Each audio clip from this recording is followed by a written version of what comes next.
की तरफ चला जाता है। तांत्रिक के जाते ही विक्रमादित्य उस तांत्रिक की कुटिया के पास गए और वहां रखे दाएं कलश से पानी ले कुछ छींटे उस बंदरिया पर डाले तो वो तुरंत एक सुंदर कन्या बन गई। राजा विक्रमादित्य ने उससे पूछा कि ये सारा माजरा क्या है, क्यों वो तांत्रिक तुम्हारे साथ ऐसा कर रहा है। राजा विक्रमादित्य की बात सुन उस अप्सरा ने अपनी हकीकत बयां की। हे वीर, मैं स्वर्ग निवासी कामदेव और पुष्पवती की संतान हूँ। घूमने और शिकार खेलने के लिए कभी कभार मैं पृथ्वी लोक आ जाया करती थी, पर एक दिन जब मैं यहाँ एक हिरण्य का शिकार कर रही थी तो मेरा चलाया गया तीर हिरण्य की बजाय साधना में लीन तांत्रिक की बाह में जा लगा। तब गुस्साए तांत्रिक ने मुझे श्राप दिया कि तुम आजीवन मेरी सेवा करोगी, यही तुम्हारी सजा है। बस महाराज, तभी से ये सब चला आ रहा है। दिन में मुझे वो बंदरियां बना देता है और रात में मुझे मेरे वास्तविक रूप में बदल देता है और मेरे साथ अपनी मनमानी करता है। महाराज, उस तांत्रिक ने मुझे केवल अपने भोग की वस्तु बनाकर रख दिया। सुंदरी की पूरी व्यथा सुन राजा विक्रमादित्य को बड़ा दुख हुआ। वे सुंदरी से बोले, हे सुंदरी, तुम बिल्कुल भी घबराओ मत, आज मैं तुम्हें उस धूर्त तांत्रिक के चंगुल से हमेशा के लिए मुक्त कर दूंगा। राजा विक्रमादित्य की बात सुन सुंदरी के चेहरे पर उम्मीद और खुशी के भाव आ जाते हैं। विक्रमादित्य फिर से उस सुंदरी को बंदरियां बना खुद एक पेड़ की आड़ में छिप जाते हैं। जैसे ही शाम हुई तो वो तांत्रिक आया। तांत्रिक ने बंदरियां को अपने पास बुला। जैसे ही उस पर जल छिड़का वैसे ही फुर्ती के साथ राजा विक्रमादित्य ने बाईं तरफ रखे घड़े में से जल की कुछ बूंदें उस तांत्रिक के ऊपर फेंक दी। इधर बंदरियां यानी देवलोक की सुंदरी अपने वास्तविक रूप में आ गई और उधर वो धूर्त तांत्रिक बंदर बन गया। बंदर बने तांत्रिक ने खूब उछल कूद की, पर अब क्या होने वाला था। राजा विक्रमादित्य ने तुरंत अपने वीर को याद किया। विक्रमादित्य के स्मरण करते ही तुरंत उनका वीर हाजिर हो गया।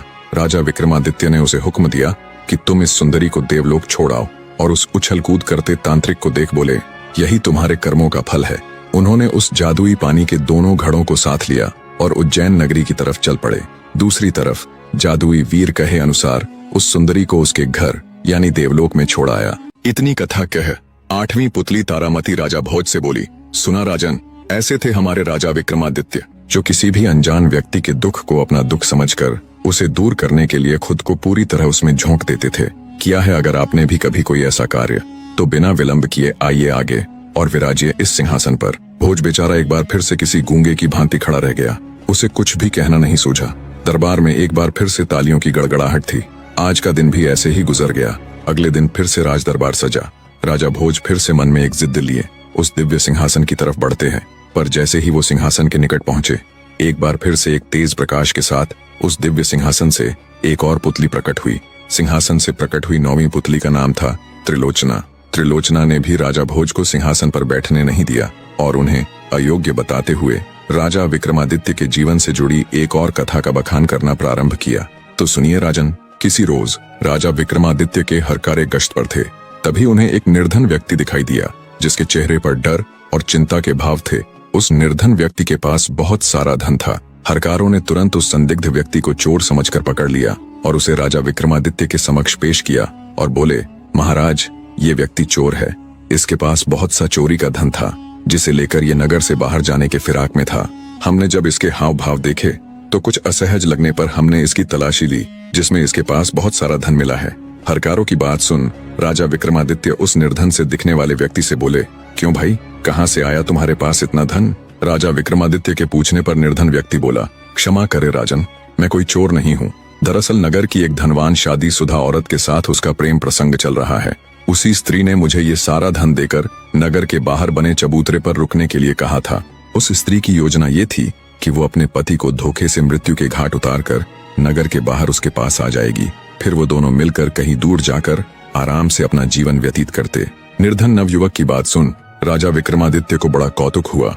उन्होंने अपने हरकारों को तुरंत आदेश दिया और उस व्यक्ति के बताए पते पर जाकर सच्चाई का पता लगाने के लिए कहा। राजा का आदेश पाते ही तुरंत उनके हरकारे बताए गए पते के लिए निकल गए। जब वे वहां पहुंचे और उन्होंने वहां का दृश्य देखा तो हैरान रह गए। अपने पति के मृत शरीर के पास बैठी स्त्री ने जब हरकारों को अपने घर आया देखा तो उसने पूरा हो हल्ला मचा दिया और आंखों में अश्रु लिए हरकारों से बोली, हाय हाय, मैं लुट गई, बर्बाद हो गई।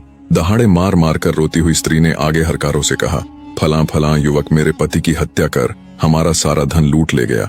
हाय, मैं बर्बाद हो गई, मेरा सब कुछ खत्म हो गया। हरकारे उस स्त्री की बात सुन दंग रह गए। धन के साथ पकड़े गए नवयुवक ने जो बयान राजा विक्रमादित्य के आगे दिया था, यहाँ तो सब बिल्कुल उसके विपरीत था। ये स्त्री तो उस नवयुवक को ही दोषी ठहरा रही थी।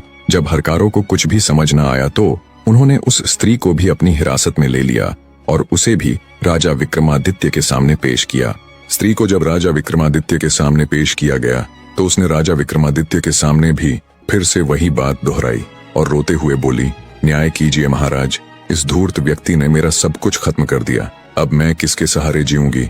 क्या अर्थ रह गया अब मेरे जीने का जब मेरा पति ही नहीं रहा? ऐसे जीने से अच्छा तो मैं भी अपने पति के साथ सती हो जाऊंगी।